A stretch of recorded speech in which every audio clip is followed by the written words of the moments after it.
E sobre esse anúncio do Ministério da Saúde, a gente conversa agora com o infectologista da Universidade Federal do Rio de Janeiro, Edmilson Migovski. Boa tarde, doutor Edmilson, tudo bem? Boa tarde, tudo bem? Que confusão, né, Gabriel? Meu Deus do céu. Pois é. Pode, não pode, recomenda, não recomenda. Eu fico pensando, né? Nada como eu não ter nenhum conflito de interesse. Eu sou, como você comentou, da UFRJ, sou ligado ao Ministério da Educação, portanto, não tenho interesse na vacina A, B, C, D ou E, não estou no poder. E aí eu fico muito à vontade para poder opinar nessa questão. Então, eu já começo te perguntando.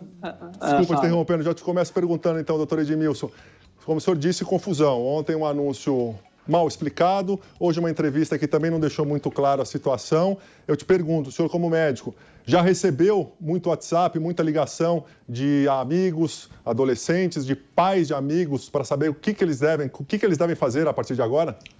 Pois é, direto, né? Isso é o meu dia a dia, né? Tem sido responder essas questões, infelizmente, que o poder público, meio que desorganizado, acaba deixando mais dúvidas do que certezas.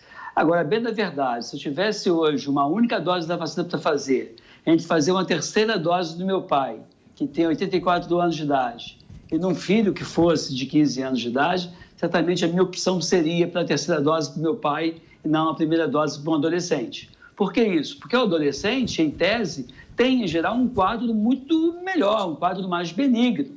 E quando você soma o quadro clínico usual com a cepa delta, que tem um quadro clínico, em geral, brando também, e que a gente sabe que a vacina não tem sido lá essas coisas para proteger contra a cepa delta, a gente também sabe que algumas vacinas de alguns fabricantes em adolescentes, eles guardam um pouco mais de evento adverso, inclusive esse fato que o ministro comentou, que há uma relação temporal, né? A gente não sabe ainda se é consequência ou coincidência. O fato é que você vai expor adolescentes, dependendo do tipo de vacina, a uma vacina que pode ter eventualmente mais problema do que a própria doença. Essa é a questão.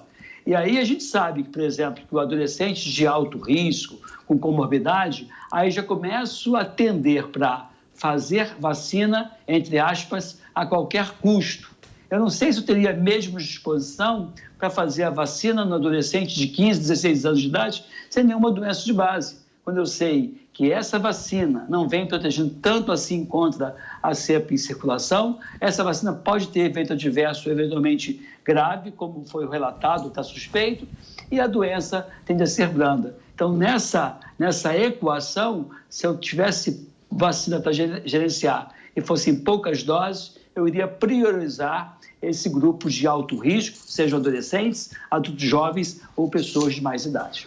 Doutor Edmilson, então, no seu modo de pensar, o problema não foi ter cancelado, ter suspendido a determinação de vacinar esses adolescentes. Foi ter liberado lá atrás, então, já sem essa quantidade de doses necessárias para fazer o reforço para os mais velhos também? A população não mudou de uma hora para outra, isso é fato. O fornecimento de vacinas não houve uma crise recente. Essa entrega de vacinas para o Ministério da Saúde é algo que vem ocorrendo dentro de uma certa rotina, né? Então, essa determinação lá atrás de obrigar o adolescente a se vacinar, principalmente com a cepa circulante, que é a cepa mais branda, me parece um pouco ter sido prematuro. O problema é que hoje ninguém pode falar que a vacina não é lá essas coisas, porque todo mundo vem em cima. Você fala a favor da medicação imediata e contra a vacina você é do grupo político tal.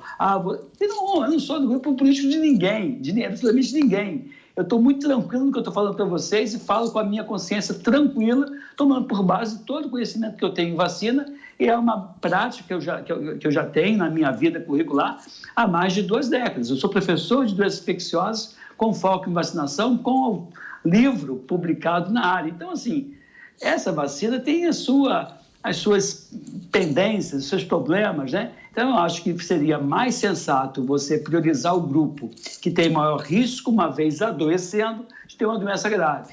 Porque, assim, quando você tem uma doença que é muito, muito, muito grave e tem uma vacina que não é lá essas coisas, pode até ser um pouco agressiva, ou uma vacina que tem um pouco mais de evento adverso, você bota na balança e diz, não, vale a pena fazer a vacinação contra a raiva, não, vale a pena fazer a vacinação contra o ebola. Na África, aqui no Brasil não, porque no Brasil a gente não tem ebola. Então, a gente vai equacionar e, nesse momento, eu acho que se nós temos realmente poucas doses da vacina contra a Covid-19, que se priorize, sem sombra de dúvidas, do grupo de maior risco, que seria, talvez, a terceira dose dos idosos, os idosos com comorbidade, os adultos com comorbidade e assim sucessivamente. Doutor Edmilson, mas vamos para o caso prático, porque muitos adolescentes aqui em São Paulo, 70% já recebeu essa primeira dose. E agora? É melhor não receber, usar essas doses para imunizar, como o senhor falou, quem mais precisa?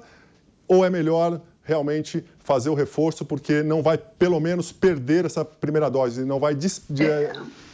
Não vai... Desculpa, pode seguir. Lembrar, Gabriel, que vacina aplicada é vacina contabilizada. Se o adolescente fez a vacina hoje, daqui a 3, 4, 5 meses, normaliza o fornecimento de vacina, ele tomaria a segunda dose dele. Isso não tem problema. Esse período maior não teria nenhum problema, não teria nenhum prejuízo para ele. A bem da verdade, você vai ficar melhor protegido 15 dias depois da segunda dose.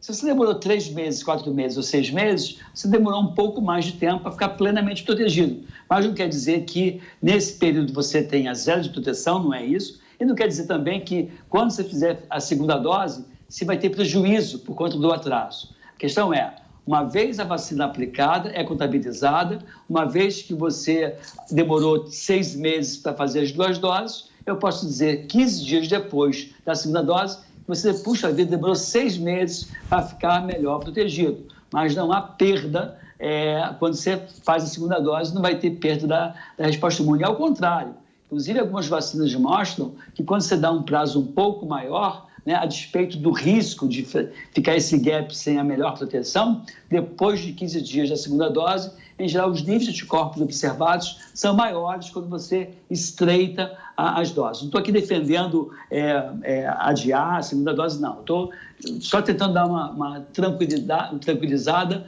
nos pais de adolescentes. E até lá, e aí outra coisa, Gabriel, independente da vacina ter sido aplicada, os cuidados devem ser mantidos, do tipo o uso da máscara, não contato com as pessoas enfermas, porque a gente sabe que a vacina ela não é 100%, tem vários exemplos de pessoas que, mesmo com as 2 doses, há mais de 15 dias, porém há pouco tempo, adoeceram, às vezes adoeceram de forma grave, porque eu acho que negligencia, diz, eu estou com as 2 doses da vacina aqui, da Covid, estou protegido, e aí quando adoece, acha que aquele quadro respiratório é uma outra virose qualquer, e acaba postergando o momento de buscar um serviço médico para atendimento e tratamento. E aí, quando se dá conta, acaba evoluindo mal. Por isso que orai, vigiai, vacinai e medicai caso você adoeça. E aí, para isso, eu não vou nem considerar muito se você está vacinado ou não para confirmar ou descartar a possibilidade do diagnóstico da Covid-19.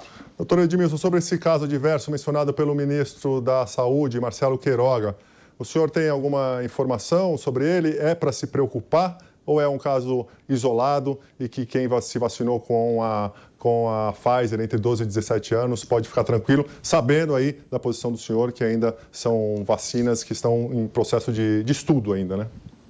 Lembrar que existe sim relatos de casos fatais em adolescentes, tanto com a vacina AstraZeneca quanto a vacina da Pfizer. E aí, nesse caso, é interessante, que para mim, dentre todas essas vacinas, a Coronavac é a menos eficaz, porém a mais segura, porque não teria esse tipo de evento adverso que se observa com a Pfizer e nem com a AstraZeneca. Então, você percebe que a gente está diante de diferentes produtos com diferentes perfis. E aí você pode dizer, não, eu estou buscando muito mais segurança do que eficácia, e pode ser que aí você vire um sommelier de vacinas que tantas pessoas estão criticando.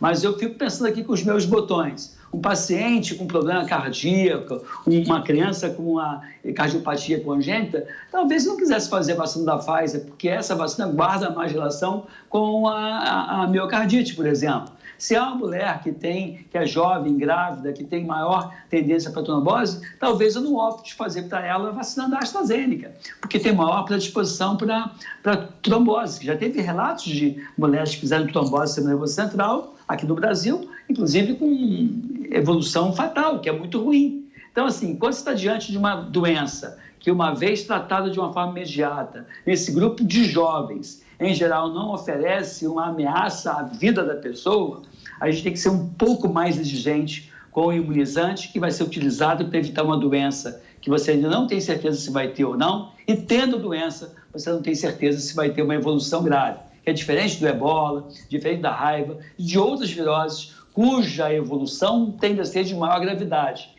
E aí eu começo a ser um pouco mais benevolente com um eventual evento adverso de uma ou de outra vacina. Doutor Edmilson, muito obrigado pelo seu comparecimento aqui, também pelos seus esclarecimentos. Até uma próxima. Tchau, um abraço. Um abraço.